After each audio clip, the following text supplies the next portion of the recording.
Então, como eu comentei nos vídeos anteriores e trazendo um pouco também sobre os elementos da discordância dentro do próprio movimento psicanalítico, do próprio Ferenczi e também algumas outras contribuições do próprio Otto Rank nesse sentido de fomentar essas discordâncias, eles tinham aí uma certa preocupação relacionada à quantidade de tempo que o paciente levaria para concluir a análise, né? Então, isso, como eu comentei, é um tema para as próximas unidades, mas é importante que a gente leve isso em consideração, entenda também um pouco a origem dessas discordâncias dentro do próprio movimento psicanalítico, entenda como foi esse processo de resistência do movimento,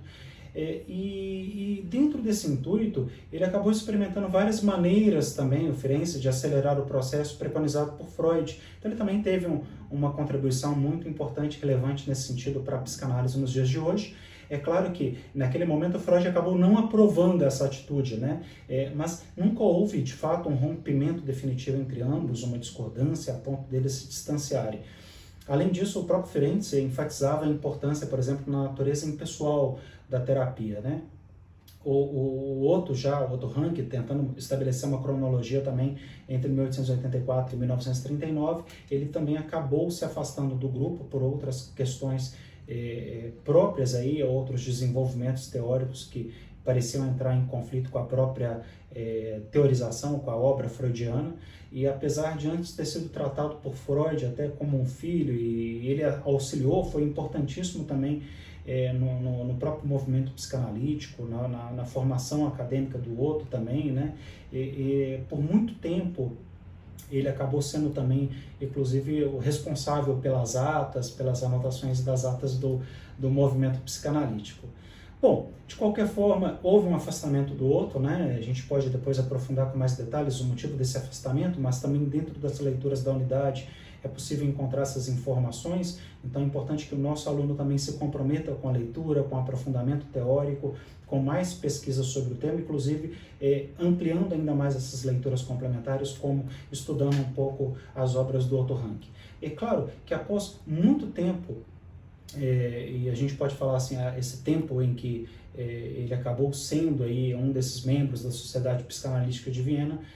Freud aos poucos percebeu divergências aí nessa forma de pensar do outro, né? Então, vamos voltando ao anterior, tanto o Rank quanto o Ferenczi, eles publicaram um livro em conjunto que é o Desenvolvimento da Psicanálise, isso mais ou menos ali em 1924, no qual eles acabaram defendendo a ideia de reduzir esse tempo do tratamento, que fazia parte daquelas ideias que acabaram gerando um movimento de discordância dentro do próprio movimento psicanalítico. E aí é isso mesmo, nesse livro eles defendiam essa ideia de que as experiências ocorridas na infância também do indivíduo talvez não fossem tão importantes, e isso acaba realmente contradizendo um pouco toda a base angular da psicanálise, como nós tratamos em vídeos anteriores e nas unidades anteriores, que tem a ver com o complexo de Édipo ou com a trama edipiana, a teoria edipiana. Então, sendo assim, o paciente adulto, na visão desses dois autores, eles poderiam lidar rapidamente com seus problemas, como se essas experiências vividas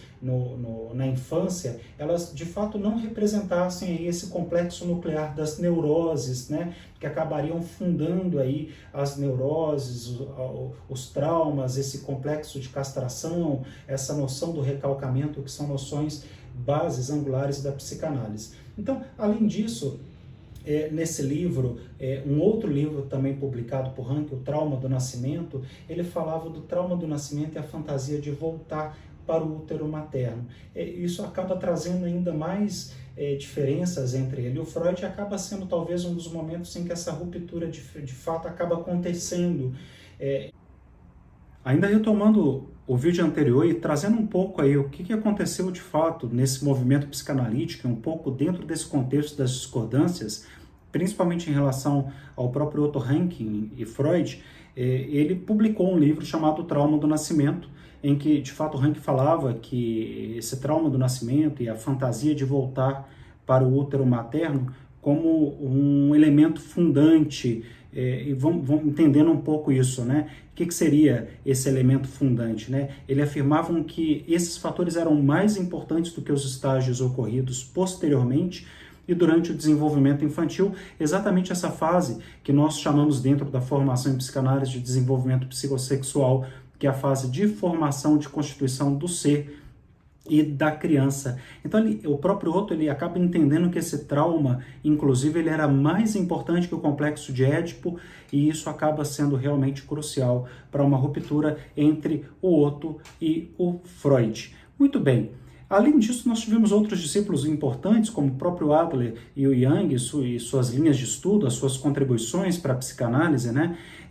O